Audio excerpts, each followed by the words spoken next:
Hello and welcome back. This is Dr. Ron with Impact Ministry, and this is an impact moment.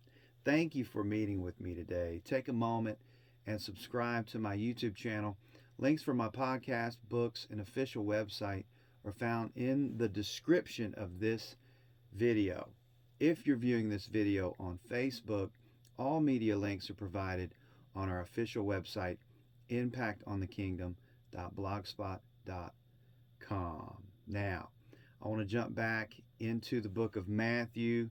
We're in chapter 10, and in our last video, we talked about how Jesus sent his disciples out on a seasonal discovery and exploration of their own gifts while operating under Jesus's anointing.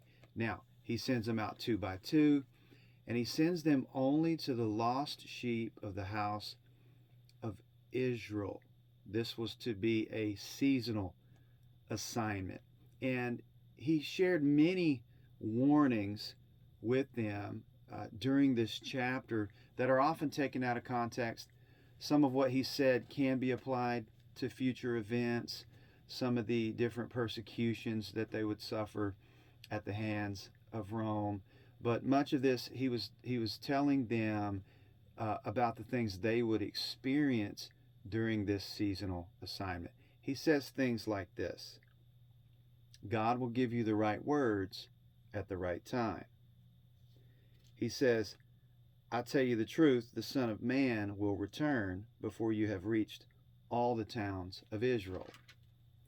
He goes on to tell them in chapter 10, after sending them out two at a time to cast out demons, cleanse lepers, heal the sick, raise the dead. He says, what is the price of 2 sparrows, 1 copper coin? But not a single sparrow can fall to the ground without your Father knowing it. And the very hairs on your head are all numbered. He was reassuring them that during this seasonal assignment, and of course in future events, that he would be with them and that they were highly valued. He went on to tell them, everyone who acknowledges me publicly here on earth, I will also acknowledge before my Father in heaven. This will give them the courage to proclaim his word as they went about their ministry during this seasonal assignment. And Jesus says these words, don't imagine that I came to bring peace on the earth. I came not to bring peace, but a sword. And he quotes Micah 7:6 when he says, I have come to set a man against his father, a daughter against his mother, and a daughter-in-law against her mother-in-law. Your enemies will be right in your own household. He was making mention to the fact that his message, although it wasn't his assignment to bring division, because Jesus, he's the light of the world, and he brings peace, he brings comfort, he brings salvation. But he was letting them know that the message itself at some point would become divisive. So people would have to make a choice to put him above everything.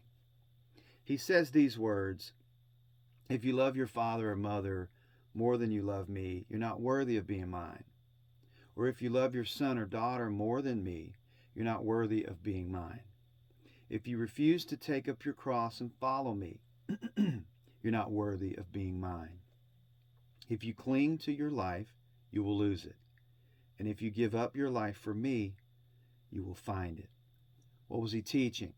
He was using some drastic examples to bring across the point that we must honor him above all. And he ends the chapter in chapter 10 of the book of Matthew with a deep lesson on honor. And that's what I really want to address today, is this topic of honor. He says in verse 40 of chapter 10 in Matthew, anyone who receives you receives me, and anyone who receives me receives the Father who sent me. If you receive a prophet as one who speaks for God, you will be given the same reward as a prophet. And if you receive righteous people because of their righteousness, you will be given a reward like theirs. And if you give even a cup of cold water to one of the least of my followers, you will surely be rewarded. Wow. There's so much in that. But he's really talking about honor. Now, what is honor? Honor, it's when you see someone through the eyes of God. All people are worthy of honor. Even someone you disagree with is worthy of honor. Why? Because they were first and foremost made in God's image. They were made in the image and likeness of God. And also, as Bill Johnson teaches us, they were given specific gifts from the Lord. So all people are worthy of honor because they're made in God's image, and they come complete with gifts that the Lord has given them. And he gives us insight. He gives us kingdom insight into a secret, a mystery of the kingdom. He says, in other translations, when you receive a prophet, when you honor a prophet in the name of a prophet, you'll receive a prophet's reward. What does that mean? The level to which you honor someone is the level that you will receive from them. If I honor a prophet as he's just a good guy or a good gal, then I receive a good guy or a good gal's reward. But when I honor them the way God sees them, the way God has equipped them, I now have access to what they carry. Honor's a big deal in the kingdom. Oftentimes our lack of ability, we haven't developed an ability to honor others. It sometimes holds us back from a blessing. When I see someone who is highly successful at what they do, I honor them.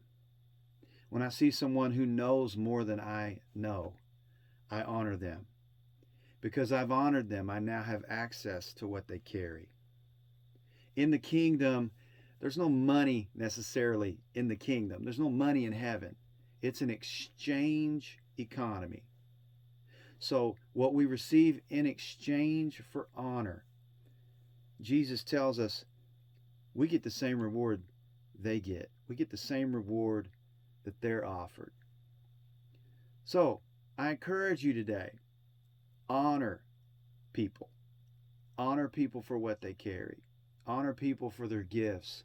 Honor people for their intelligence, the books they write. Honor people for the great job that they do.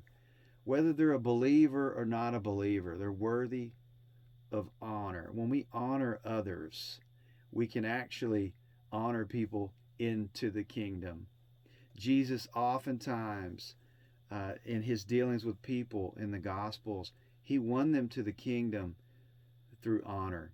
He honored these disciples for what they carried. So he was able to then influence them and impact them for the kingdom. Jesus is amazing. We just never run out of lessons from him. Remember to visit our website for more information about donations, guest speakers, scheduling, and bulk orders for churches and leadership teams. If you were blessed with this video, please share it with others. A link for my Amazon author page, as well as a link for our website, is also provided in our banner image on our YouTube channel in the top right-hand corner. For more topics such as this, visit my podcast, on Spotify, iHeart, Apple Podcasts, or wherever you choose to download your content. As always, I declare blessings on you, your family, your children, and your children's children to the 1,000th generation. God has plans to prosper you. And remember, you were created for impact as you learn more about your biblical identity, purpose, and destiny. God bless you is my prayer.